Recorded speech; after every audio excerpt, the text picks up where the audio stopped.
Good morning. It's Loren Lockman coming to you from the Tanglewood Wellness Center. And I've been asked this morning to talk a little bit about how do we make the best choices in the real environments that you all live in. What I mean by that is, many people say to me, well, sure, it's easy here, right? We're in a protected little environment. When you're hungry, there's only one thing available. That's whole, fresh, natural foods.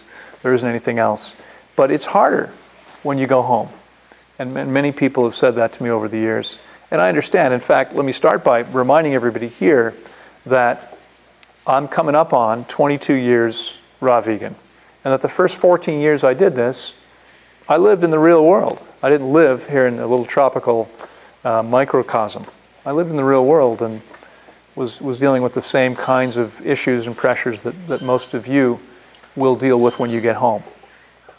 So how do we navigate those things and continue to be true to ourselves with the pressure that we get invariably from friends and family and the challenges of dealing with things that we might still tempt us? How do we deal with some of that stuff? Let me start by pointing out that the biggest piece of this is really, it comes back to the emotional piece, right? Ultimately, it's all about what we choose to create for ourselves and how strong we are in our ability to do what we choose to do in the face of what other people think. In fact, someone once said to me, raw vegans are weird people. I thought about that for a minute, and I thought, yeah, you're absolutely right? Because, when we think about normal again means average, anyone who is willing and able to continue making choices that most people around them think are really bizarre has to be not normal. I mean, again, from my perspective, the worst thing someone could say to you is, you're normal. You don't want to be normal. Normal people are walking around half asleep. They don't know what's going on. They're causing their own demise and aren't conscious of it and probably don't even want to be. So let's not be normal. Let's be way abnormal, much above normal. And let's recognize that in order to make the best choices for yourself, you really have to be able to not be too concerned about what other people think and believe. Okay? There's a concept in psychology that looks at this. And a very interesting study some years back where they took a group of people. There was a wooden frame that had like a big clock hand in it. Essentially looked like a clock with no numbers or anything, just one hand if I remember correctly. And they asked people to say when the hand was vertical. What they found out was that the majority of people would say it was vertical when it was in line with the frame around it, even if that frame was as much as 30 degrees off of vertical. So it could be like this, and as long as the hand was lined up with the frame, people would say, yeah, it looks vertical to me. Right? And these people were dependent on having this frame of reference. And what they found was that people that were dependent on that frame of reference tended to be more socially dependent as well, which is to say, less able to reach their own conclusions based on their own beliefs. People that were able to look at that and say, that's not vertical. The whole friggin' thing is off. Those people were much more likely to be independent of the frame and independent of the effects of the frame that they live in, all the people around them who frame their lives in the same way. So we want to become more independent of those things, right? It starts out by getting really clear about what you believe. And one of the reasons that I'm committed to each of you following the 6-week program I give you is because if you don't do that, you can't possibly know whether what I'm telling you is true or not.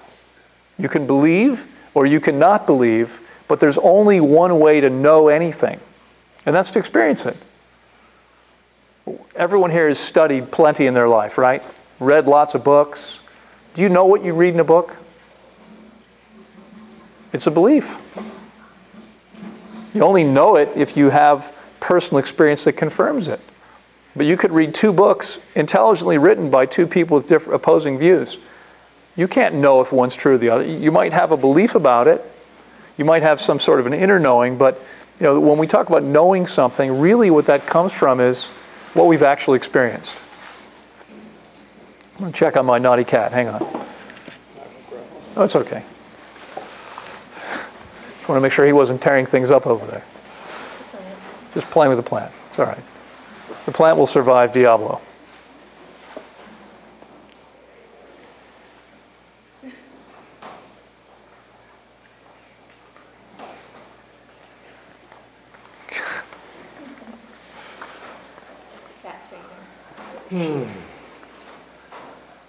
All right.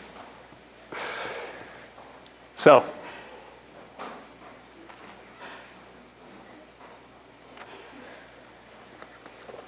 we're going to wind up doing some cutting here, I think. Until it's experienced, we don't know. Yeah, thank you. Until we actually experience something we can't know for ourselves. So what I'd like you guys to do is, having gotten your body significantly cleaner and more efficient, to actually follow the program I give you so that you can find out whether what I'm telling you is true or not. We had a guy here about a year ago who, he didn't believe much what I was telling. He argued with me, whatever, and he spent some time in Costa Rica after his fast, and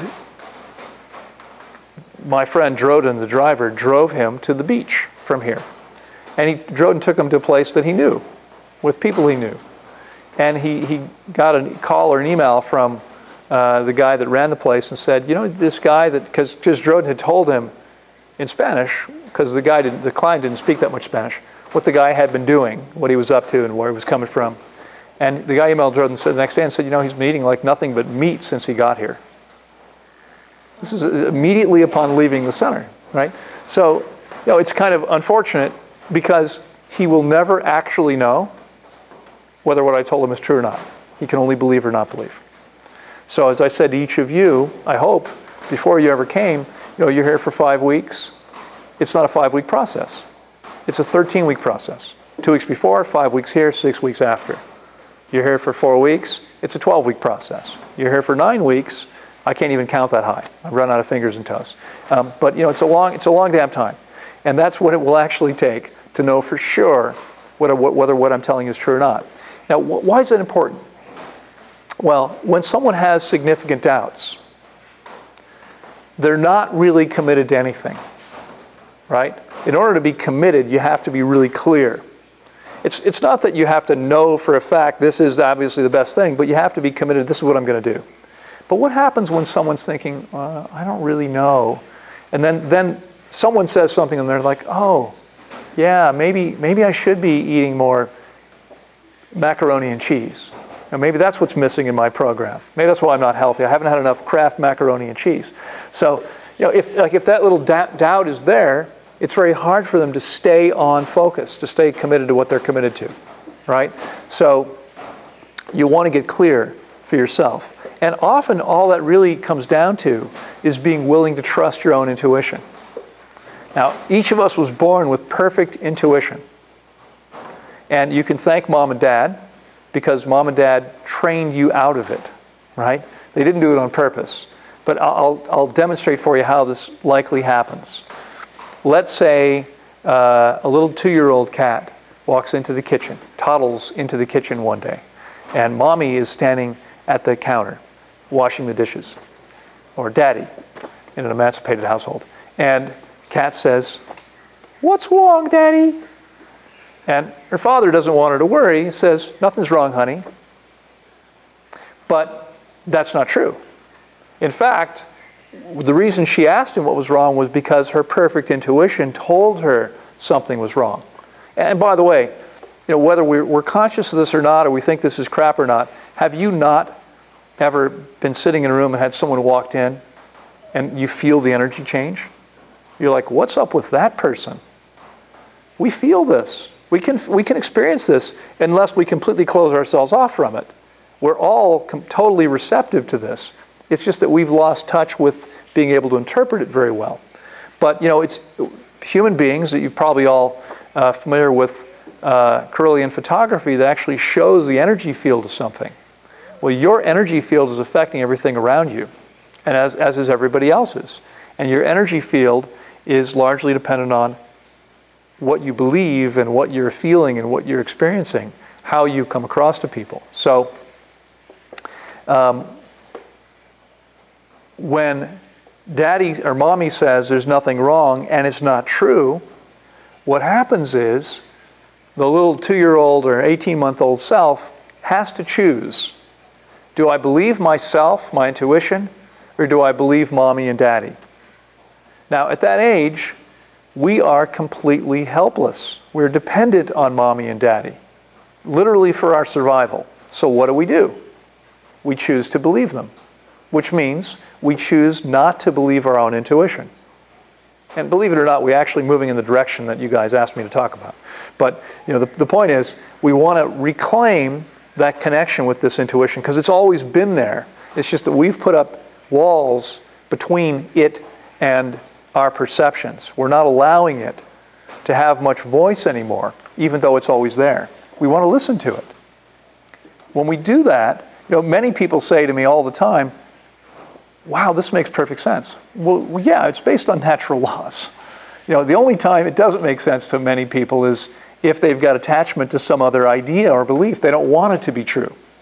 We want to let go of all that, right? Pre-existing filters and beliefs can only prevent you or prohibit you from experiencing the truth about anything. That's why there's no such thing as a healthy attachment. We want to let go of all these preconceived notions.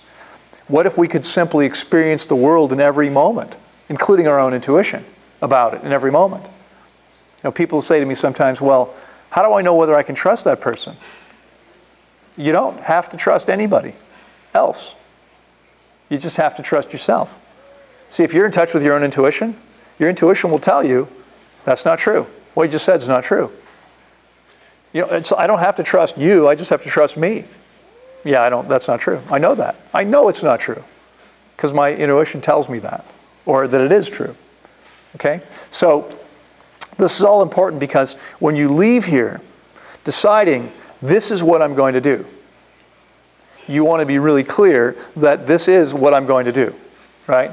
You want to make a commitment to yourself to give yourself an opportunity to find out with no compromises, without allowing anybody else to interfere with what you have chosen to do. You want to be really clear, okay?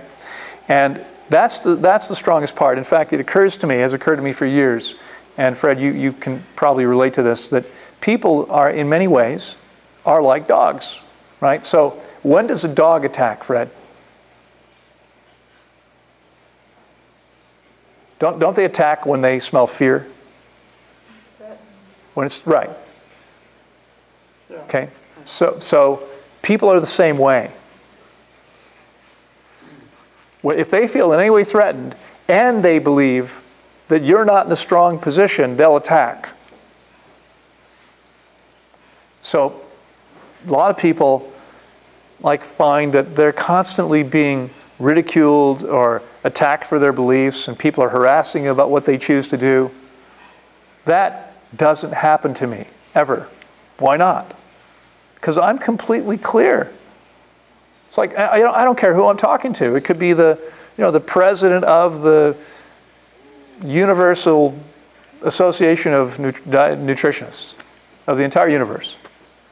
They can believe whatever they want. If they said to me, you should be eating more macaroni and cheese, I would say, you know what, dude? You go for it if that works for you. I'm really clear, I'm not eating any macaroni and cheese. Okay? So, no one's going to make me doubt my beliefs because I have experience with them. I'm completely clear because I know in a way that many people don't know. And so you want to get really clear that, this makes sense to me, this is what I'm going to do, and you're going to do it no matter what or whoever says anything to you about it. Okay? You're going to follow that out until you find out for yourself, until you have the same knowledge. Because if you're willing to do that, then nothing is going to be able to put you off course. Now, there's some practical things that come up. Because the biggest thing is about interacting with people, right? So, who wants to role play with me? Anybody want to role play? Okay, so here's your job. I want you to harass me for my choices. Can you do that? I think you can. So let's say that we're sitting at an event and I am eating salad, and I want you to question me about how I can get my needs met like that. Okay? Let's try this. Go ahead. That's all you're going to eat? Yes, it is. Where'd you get your protein? My protein. I get my protein from my salad. Come on, you can do better than that. Give me a hard time. That's not enough calories. How can you live on that? You know, I don't really know. Maybe you're right, except that I feel great when I eat it. There's no protein. I don't know. Maybe there isn't, but I sure feel great when I eat it. Hardly any calories. Yeah, you're right. It's amazing. But gosh, what can I say? When I eat this way, I really feel terrific. Aren't you hungry afterwards? No, I'm not. Rabbit. Yeah. Well, it works for rabbits. It works for me too. Anybody else want to jump in? You'll notice in a couple of years. What? I'll notice in a couple of years? Maybe. If I notice it in a couple of years, I'll do something different. But for right now, I've never felt better. What am I doing? If we stand on opposite sides of a door that swings both ways, and we push with equal force, where does the door go? Nowhere at all. Right? See, you can't argue by yourself. I'm not arguing with you. Whatever you say, I'm saying, yeah, you might be right. I don't know. See, you need to decide what it is you want to create out there in the world. You want to be right? Is the goal to be right with everyone you meet? Because people are going to want to argue with you. Or would you prefer to actually help people make better choices? Because you likely can't do both. Okay? If you want to be right, then I'm going to say, yeah, there's all the protein I need is right here. We actually need a tiny amount of protein. You're actually going to wind up creating cancer and heart disease because you're probably eating too much protein with what you're eating. I can answer all the questions. I have the information. But what am I going to do to each of you if I answer your questions that way? I'm going to make you defensive. And what defensive people do is they dig their heels in, and they're not open, and they don't listen to anything. And they wind up, they wind up pushing you away. Instead, I'm just going to say, yeah, you might be right. I don't really know, but I sure feel great. And eventually they give up. And you know what happens? And I've been doing this for years. And by the way, I learned this the hard way. I started out answering everyone's questions and pissing a bunch of people off and trying to shove it down people's throats. And most people don't actually want it shoved down their throats, okay? Like very few people actually enjoy that experience. So what I realized the hard way was we need to meet people wherever they are. And as soon as we stop making other people, and people become very emotionally attached to their choices. So if you attack their food choices, you're attacking them. That's the way they take it. You don't intend it that way, but that's the way they perceive it. So instead, you attack nothing. You're not saying that diet's going to kill you, right? All you're saying is, I feel good when I do this. Now, how can they argue with that? Eventually, they have to give up arguing with you. They will.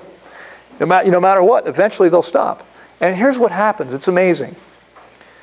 Within, it could be 10 minutes. It could be an hour. It could be the next day. It could be a month later. These people are going to contact you. I mean, it might be 10 minutes later and they're still sitting right there and they'll say, you really feel good, huh? Because here, if you're sitting at a table, let's say you're at a wedding and there's 12 people at the table. Assuming that everyone there is over 20, chances are good nobody at that table except you actually feels good most of the time. Most people are dealing with stuff that's not working the way it should. Some of them are sitting right there, right at that moment, sitting there going, man, I feel like crap, and excusing themselves to go to the bathroom, whatever. I mean, most people are not feeling great all the time, but you can. And so when you say this to them without making them defensive, what happens is eventually they let down their defenses. And now they're open because you haven't made them wrong in any way. You haven't made them defensive in any way. And they'll say to you, so you really feel good, huh? And that's when you know they're open. At least, the door's been cracked a little bit. You can get, and so don't be upset if not everyone is interested in what you have to say. Most people won't be because they are defensive and they don't want to change. But you never know who might be open. So always be honest about what you're doing. Don't ever try to hide it for fear of having people think you're strange.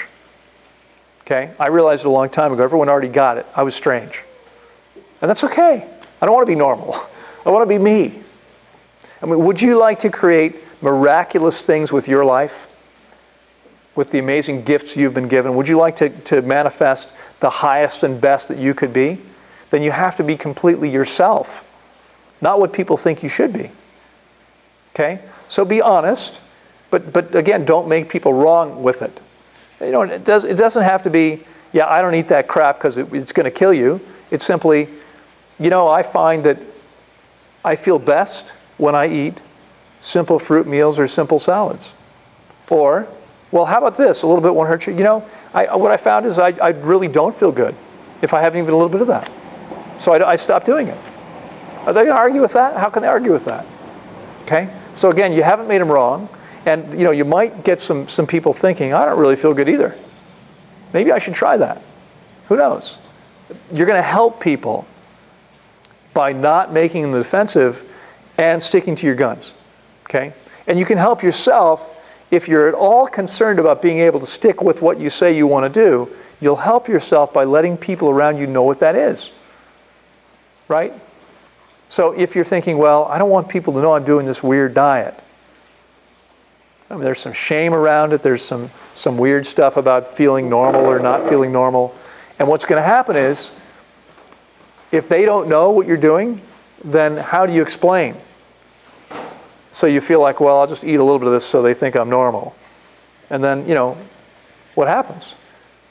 Most people can't eat this highly addictive stuff one time.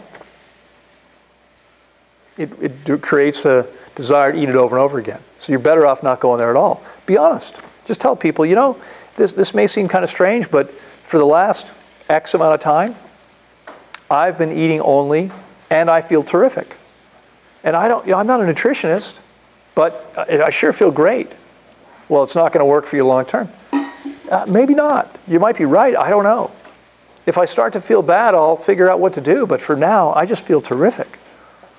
Someone said, I posted something on Facebook, one of the videos, and someone said, there's some weird kind of response. And she said, well, this is a raw food site. Are you raw? I said, well, I'm experimenting with it, with raw food. It's been 22 years so far. We'll see how it goes. Right? It may not work. Who knows? Fred said something earlier about how, to me in conversation this morning, about how it is that people will attack you unless you're doing something more normal. And I was thinking about that, and again, the reason why is that?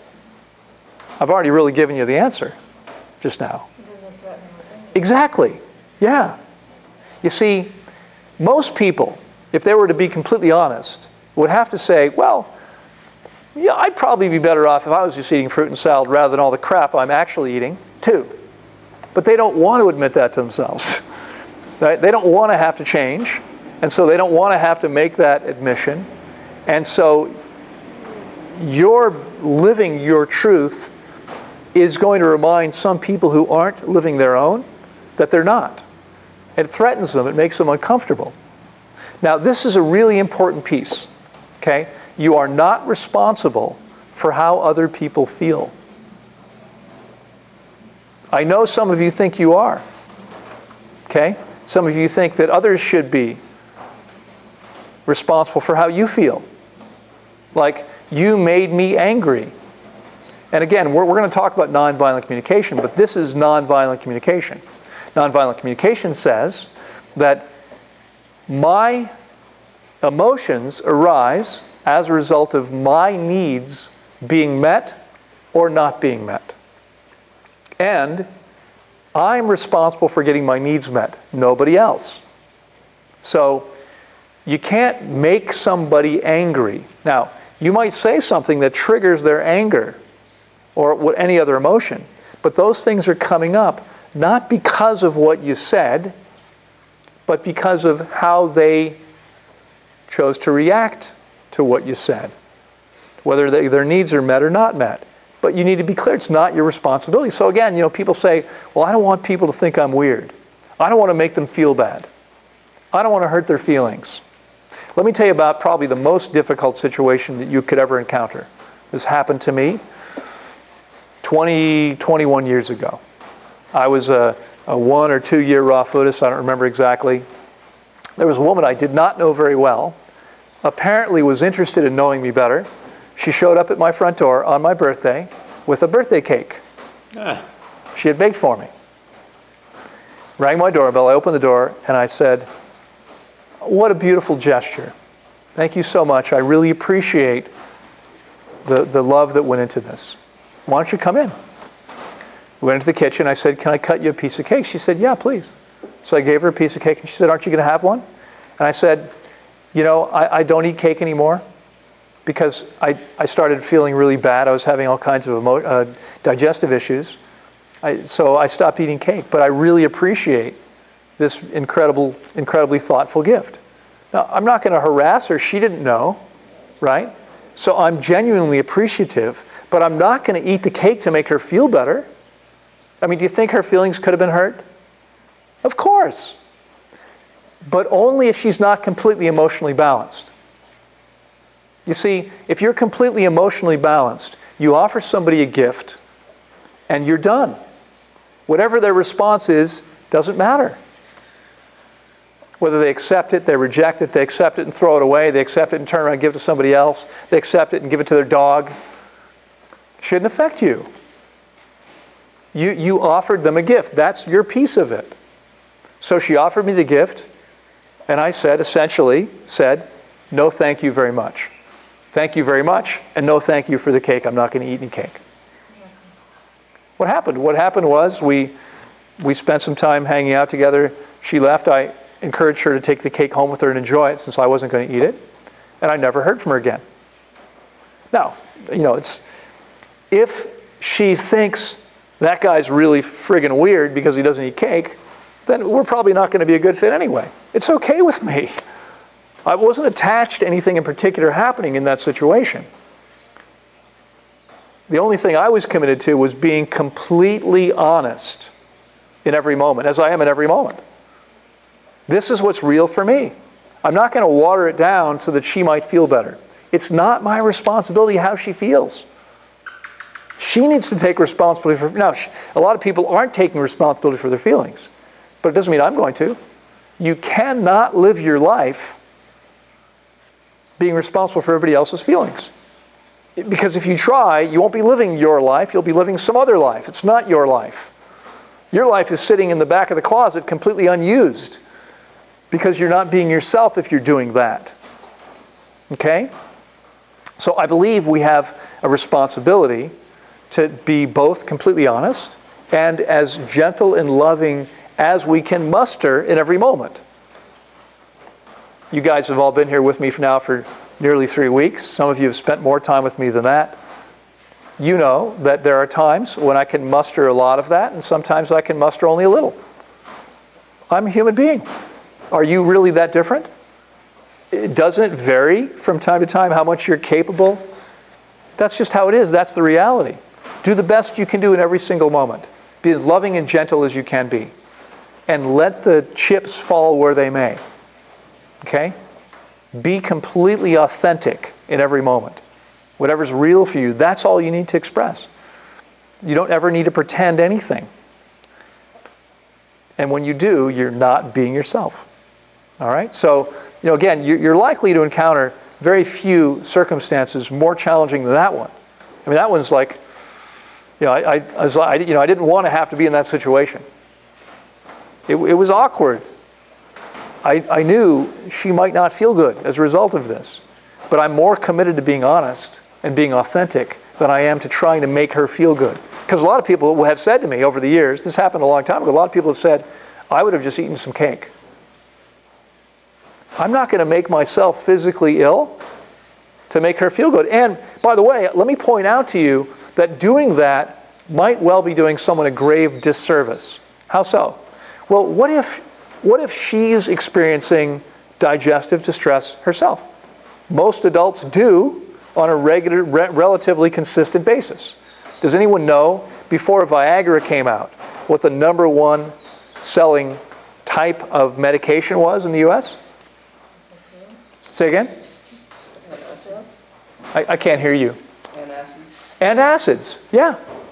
Over-the-counter antacids, Tones and all that, Rolaids and all that stuff. People eat this stuff, like meals, after their meals. Many people do, all the time. So understand that most people do not have the consistent experience of having a meal and feeling good in their body afterward. They do not have the experience. So if you pretended, let's say I ate the cake because I didn't want her to feel bad, and I didn't say anything about what I actually did, what was really true for me at all. And by the way, am I going to be able to create a real intimate relationship with this person when it starts out with a lie? Of course not. You want to create intimacy, that means this is who I really am. I might have said, well, this might sound kind of weird to you, but I stopped eating cake a couple years ago. I didn't feel good whenever I did. And in fact, I only eat. Now, she's going to take whatever, do whatever she does with that. That's not my issue. It's completely up to her. Okay? But what if she was having digestive issues herself? And what if I actually said to her, I stopped eating those things because I didn't feel good? And she said, wow, really? Tell me more. Or maybe had to go home and think about it, but then the following week called me up and said, Loren, I was thinking about our conversation, and I've actually had digestive distress for the last 10 years. I'm interested in hearing more about this. If I pretended, I'm going to eat the cake so she doesn't feel bad, and I'm not living my truth, I've now prevented her from having this information. Maybe she needed to show up at my door that day with a cake to learn something. Who knows? Do you see what I'm saying? Yeah, and she may not have not called you because, you were saying because whatever, she was offended or whatever. But on the other hand, she may not have called you because she thought, wow, this guy eats this way. I'm staying with my chicken. We got nothing in common. Yeah, exactly. And please be clear, I'm not suggesting she didn't call me because she was offended. I don't know why she didn't call me. It doesn't matter. That's not the point. I'm not reading anything into it. I'm just saying this is what happened. You asked what happened. What happened was I didn't hear from her again. That's okay with me. Either it had some... you can't not impact people. Everything impacts people in some way. Okay? Someone once talked about, I can't remember who first came up with this concept, but every time two human beings meet, they create a relationship. Now that relationship might be weak or strong. It might be sexual or non-sexual. It might be intimate or not very intimate. It might last a short time. It might last a lifetime with the people. But the relationship, once created, is always there. It's like you've created a baby. That your relationship is this being that has its own life. So you create the relationship because there's no way to avoid doing that. And you want to put everything, just as if you were making a baby, you'd want to give it everything you could, beneficial, right? Well, same with every relationship. Just bring the best you can to it, and then don't worry about it. It's not your responsibility or concern what happens. It has a life of its own, and it's dependent on what each person brings to it. So no attachments at all to it. Okay?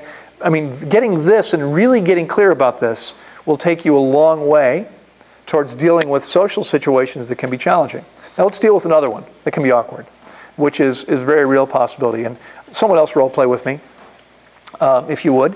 What I'd like you to do is call me up and invite me to dinner. Anyone willing to do that? No one wants to have me over for dinner? Okay, go ahead. Loren, you want to come over for dinner tomorrow? Hey man, yeah, I'd love to spend the time with you. That'd be great. Okay, so the first thing I did, did you see what I did there? I'm really clear. If I want the best food, where am I eating? Right here. I've got the best food I know how to get. So I'm really, really clear. I'm never going anywhere for the food. Why am I going? If I accept the invitation, why am I going to go? I'm going because I want to hang out with Ivan. It's not for the food. So I make that clear. It's not, yeah, I'd love to have dinner with you. I don't really care about that. I don't need to eat with another person. It's fine, but what I said was, I'd love to spend the time with you. That'd be great. I'd love to hang out with you, man. That'd be awesome. Because that's what's real for me. That's what's really alive for me, is the spending time with you would be great. Okay? So I'm going to say that. I want to communicate that as clearly as I can. Then I'm going to do the awkward part.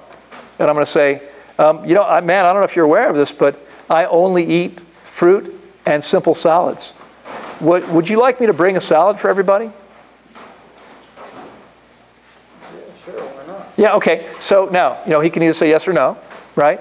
I'm hoping he says yes, because that way I know what's in the salad. Because if I say, and he'll say, oh, well, I'll have the salad, no problem.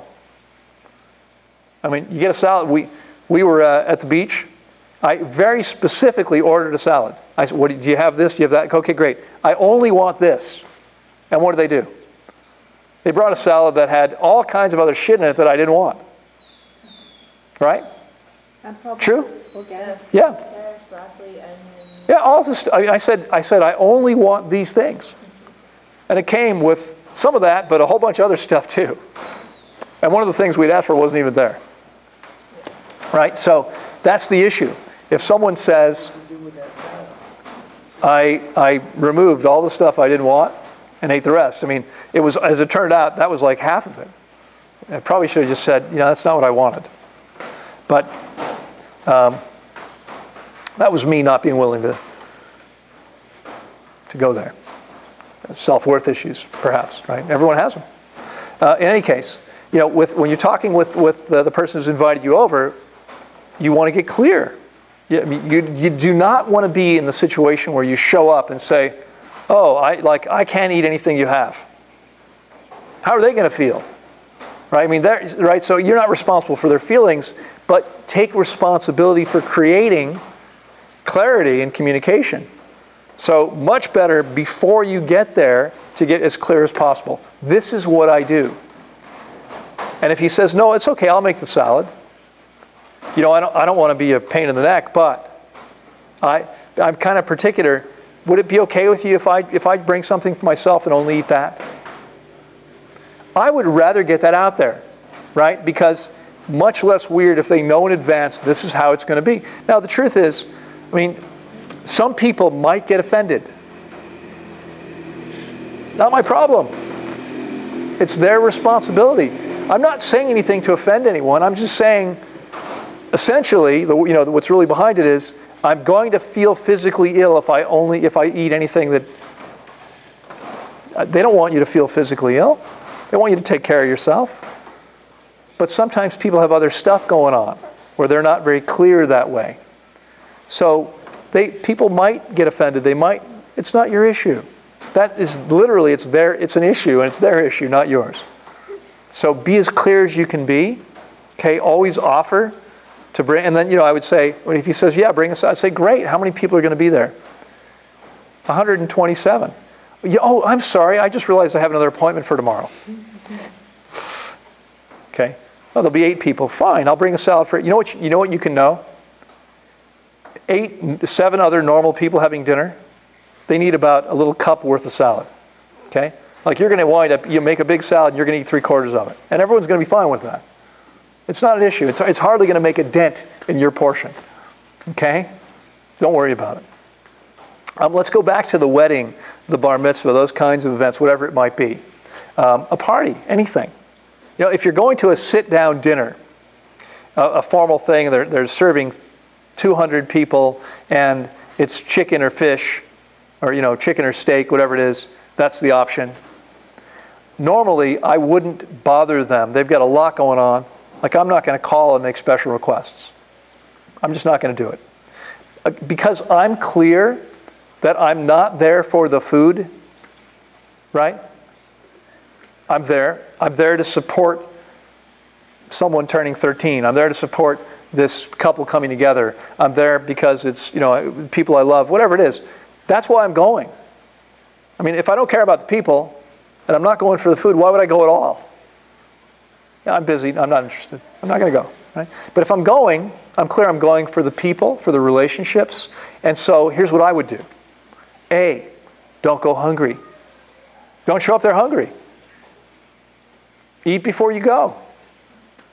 B, carry food with you. Are you driving wherever you go? Usually driving most of the time? How hard is it to have a bag of apples in the car? I mean, in North America, you can get apples year round. They travel easily. They don't bruise, like bananas are a little harder, but you can carry bananas too. Oranges are easy. Durian's a little messy. I won't do that at a wedding, but there are things that are relatively easy. So you don't get there not hungry. If you get hungry later and there's really nothing you can eat, you've got food. You can support yourself. You can take care of your own needs. You just excuse yourself. People get up. I'll be back in a few minutes. You have two choices. Go eat a couple apples, take your time, and then come back. Or bring them to the table with you.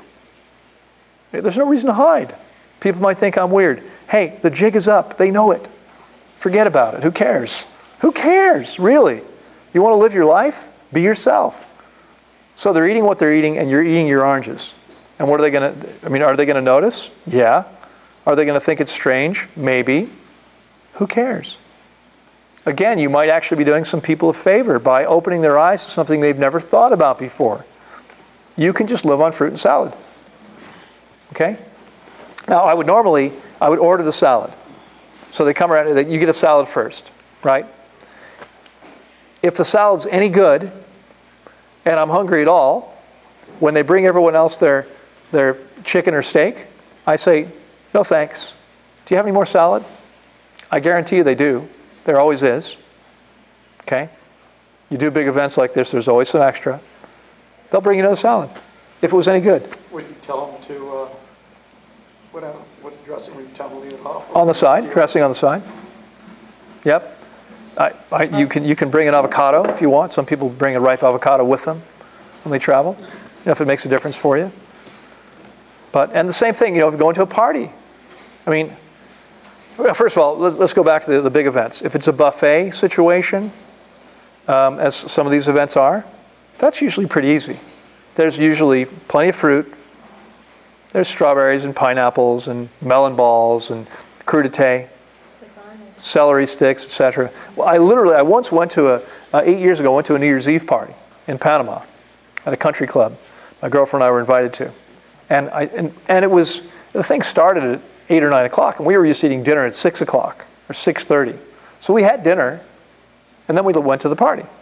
But, it was a long evening, and so we were like, we could eat something. There was literally nothing on the buffet. Nothing to eat except the garnish. We ate the parsley and the whatever else that was it. That's all they had. That was actually edible. But that was okay. It was perfectly fine. And it's a crazy thing because I've had people sometimes say things to me like, and these are clients of mine who would say, well, I went to this event and all they had was pizza, so I had some pizza. Well, first of all, they weren't doing what I told them to do, which was bring your own food, don't go hungry, be prepared. But second of all, I always think it's just a little bit kind of funny that someone who is, on average, spent 4 weeks with me, usually, or longer, which means that while they were here, they skipped 63 meals in a row. Don't feel like they can skip one meal when they get home. Because, if I'm in a place and there's like nothing that's really edible, on my standards, guess what I do? Water. I don't eat anything. So what? It's no big deal. You guys have all now most of you have gone 3 weeks nearly without a meal. Could you not skip a meal at an event? Would it really have any significant impact on you? Not at all. Now, if don't hang around in the dining room at a party if there's nothing on the table you want to eat. Don't be there if it's going to be challenging for you. I mean, think of it this way. An alcoholic doesn't decide to go on the wagon and then go hang out at his favorite bar every night. That's probably not a good idea. He's going to need to stay away for a while. Now, eventually, he might be able to walk into that bar and have a glass of water while everyone else is drinking alcohol, but not right away. By the same token, if you feel like it might be hard, you're going to be tempted, don't put yourself at risk. So if friends call you up and say, hey, we're going over to our favorite Thai restaurant, do you want to come? And you already know there's really nothing there for me. I would say, if I felt like it might be challenging for me, I would say, you know what, thanks, but I'm busy that night, and you are, because if you stay home, you're going to be on Facebook. You're busy, right? You're not going to be doing nothing, so yeah, thanks, I'm busy that night. But let's all get together next week at my house. And then who's in control of the food? You are, okay? Don't put yourself in situations. There's no reason to put yourself in situations that are going to be challenging for you. Handle the ones you can handle and avoid the ones that you feel like you can't handle at all. There's no reason to be there. Just don't do it. At some point in time, you'll be able to go. When I was on the board of the Vegetarian Society, I was raw. Everybody else was cooked vegan. There were like 8 or 10 board members. We would meet almost every month at an Indian restaurant. All cooked vegan food. Vegetarian food. And they'd all be eating their whatever curries and so forth, and I'd bring a bag of apples or oranges. What are they going to? I mean, there's a party of like 10 of us. They're not going to. You can't eat that here, sir. They were fine with it. They might have been happy about it, but if they insisted, I would have gladly paid them a few bucks to sit at the table and eat my food. But most of the time, it's not an issue in a situation like that. If you're going to a restaurant, let's say you want to go out with people, and it's a real restaurant. And what do I mean by that? What's a real restaurant?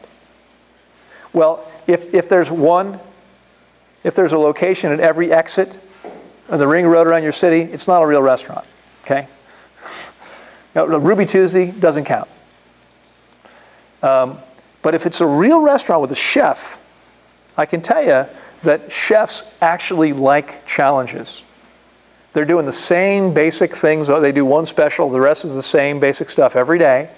If you call them in advance and say, listen, I'm going to be coming with a party of 8 to your restaurant tomorrow night, or 2 days from now, and I'm a raw vegan and I only eat, and you have to be really clear because they may not know what that means. But if you tell them, and what I would always, it's like, I don't want them to go out and make something fancy because I don't even want that.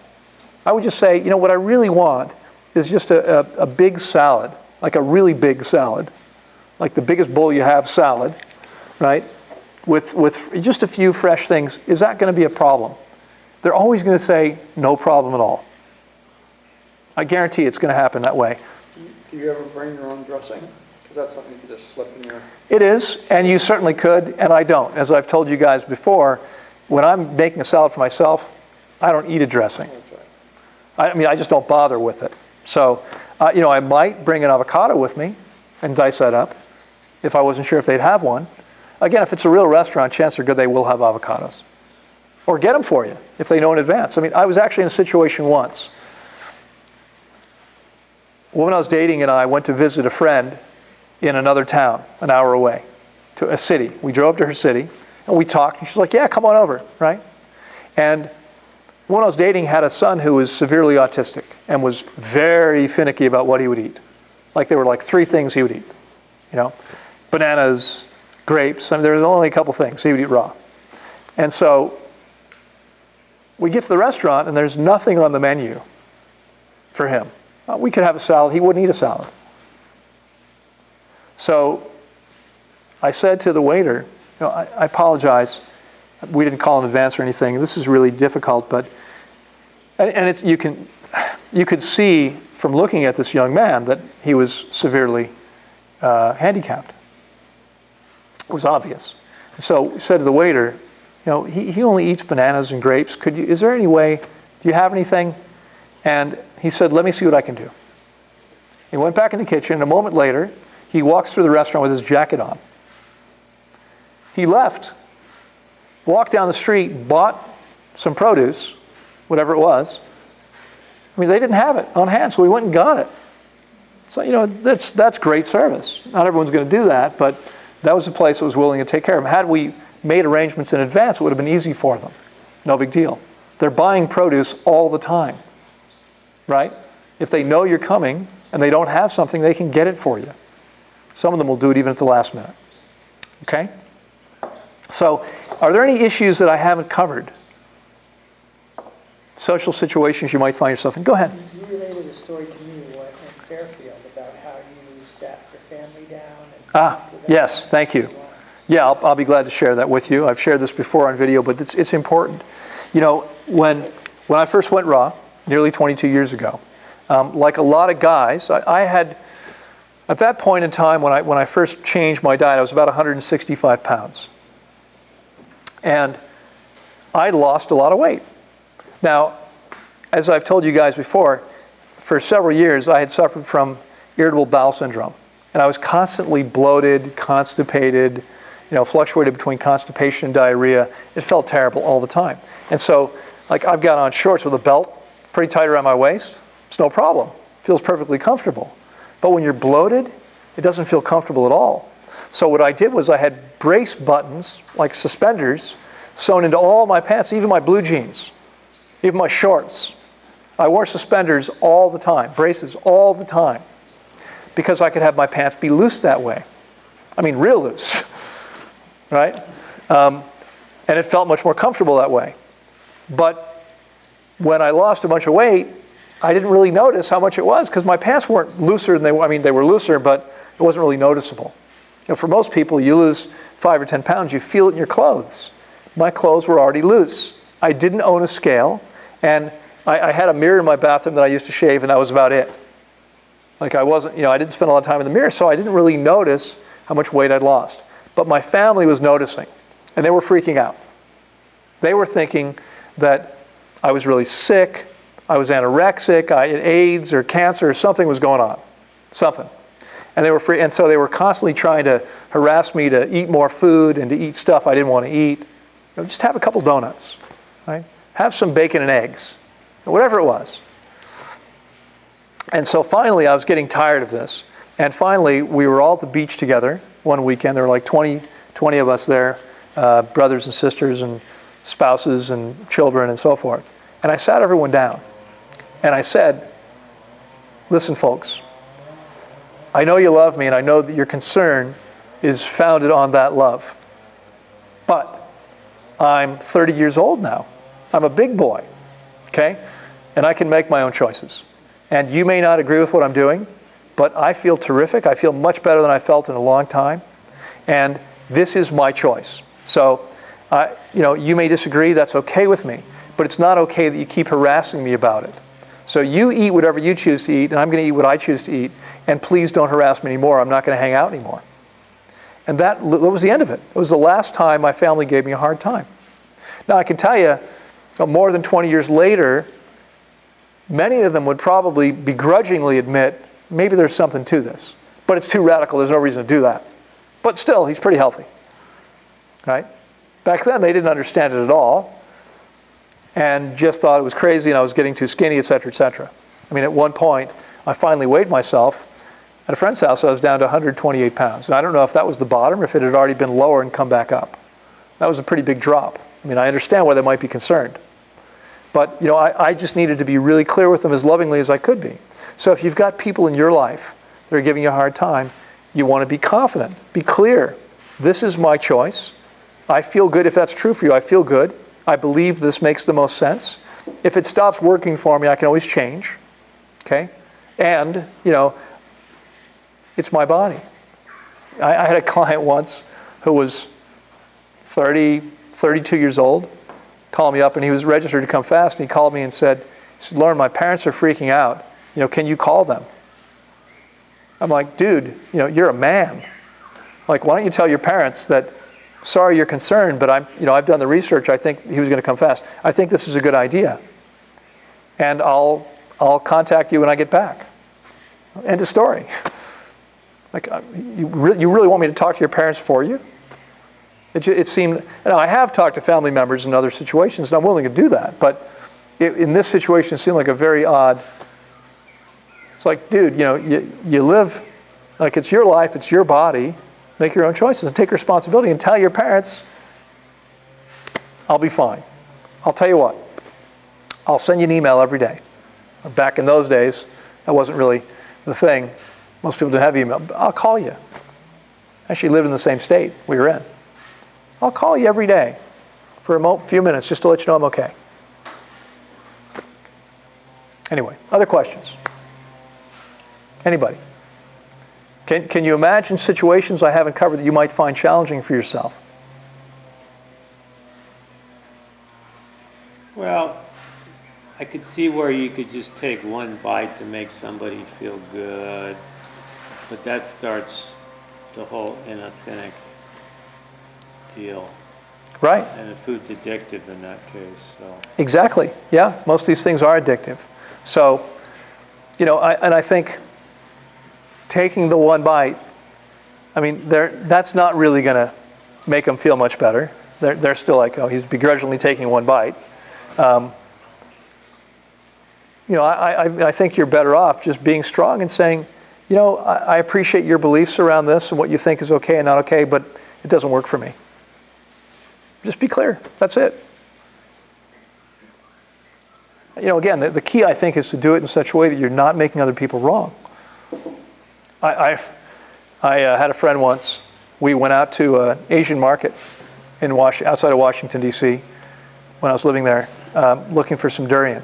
And we walk into this. You've all been in Asian markets. There's like the fish and so forth. It's pretty strong smelling and kind of disgusting.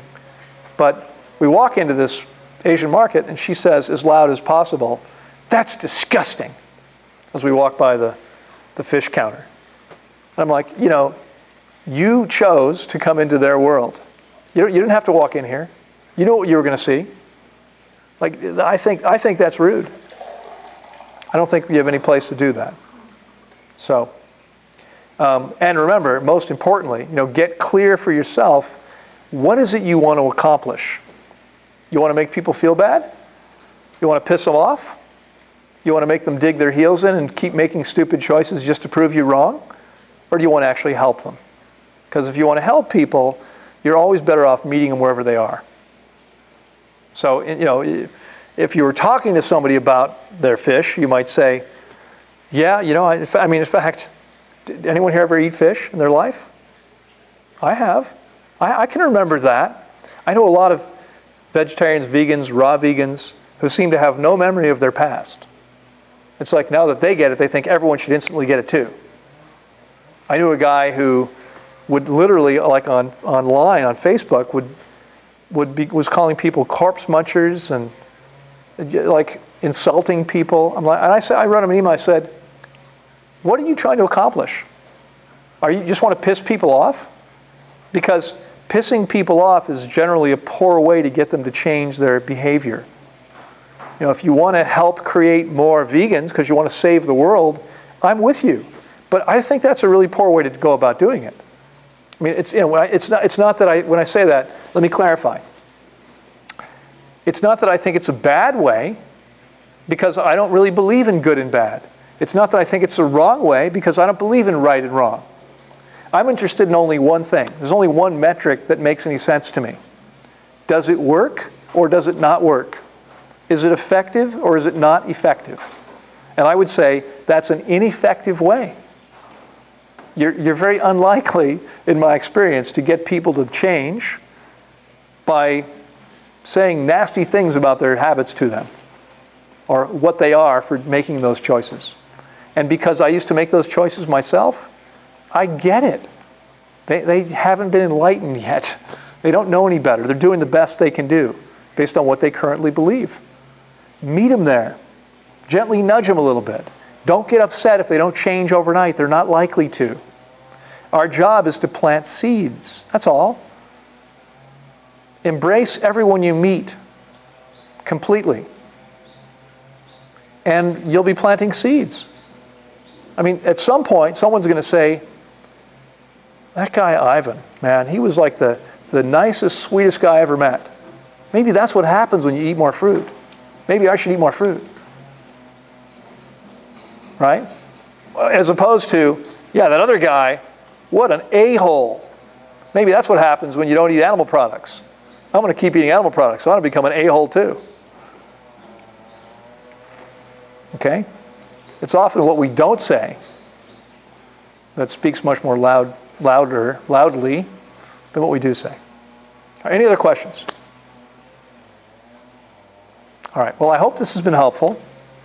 If anything comes up, for you guys here. We can address this again. We can address those questions separately.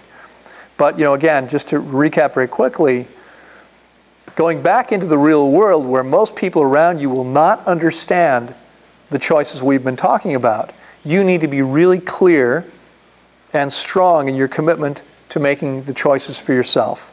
You need to be clear that it doesn't matter what other people think of you. Okay? What matters is what you think. So stop investing in other people's ideas about what's right or wrong for you. Okay? You've gone through this amazing process of cleansing and healing your bodies. Give your body a chance to find out without any preconceived notions about what's going to work and what's not going to work. Because if you do what I'm asking you to do, you will find out that it will work and you'll feel much better. And then, 6 weeks after you leave here, should you choose to, you can eat what you think is the healthiest meal that doesn't conform to my guidelines, and I promise you, you will feel the negative impact of doing so. I guarantee it. Okay? All right, I hope that helps. See you next time.